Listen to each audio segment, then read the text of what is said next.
هذه الحكومة أو كدولة على الأقل أن تكون لها الشجاعة لمحاورتنا وتشوف علاش كنخرجوا للشارع، بل استمرت في تحقيرنا حتى أصبحنا أضحوك في عيون المجتمع المغربي قاطبة، كأننا لم نقدم شيئا لهذا الوطن.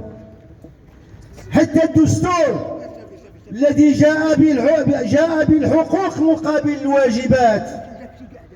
يا إخوتي الكرام، لقد قمنا بأكثر من واجبنا فداء لهذا الوطن.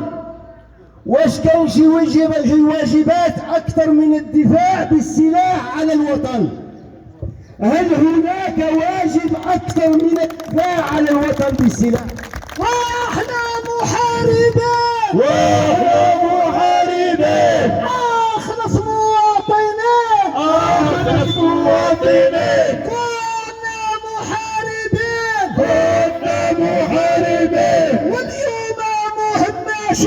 واليوم مهم ماشيين، احنا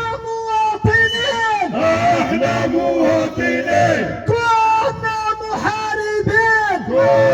محاربين، لسنا مشاغبين، للحقوق مطالبين. أيها الإخوة، خصكم تعرفوا على أن هاد اللي كيحسبوهم دولة كتحسبهم، وكذلك المجتمع المغربي قاطبة، أنهم دي كومبانيار، يعني عروبية جابتهم من الجبال، دي كومبانيار عبرتهم من الجبال ما يصلحوا غير لهذا الشيء. خصكم تعرفوا أيها الإخوة، 16 عام، 16 سنة والإخوان في الحرب ليلا ونهارا من 95 حتى 92، ليلا ونهارا من 75 حتى 92. والقرطاس ضربنا، والتعويض ما شفناه، والقرطاس ضربنا، والتعويض ما شفناه.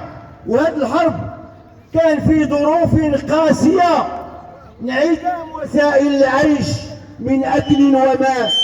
تصوروا أيها الإخوة اللي ما عارفينش، أيها المجتمع المغربي قاطبة ما عرفتوش، خصكم تعرفوا على أن هذه الدولة كانت ديبلاسمون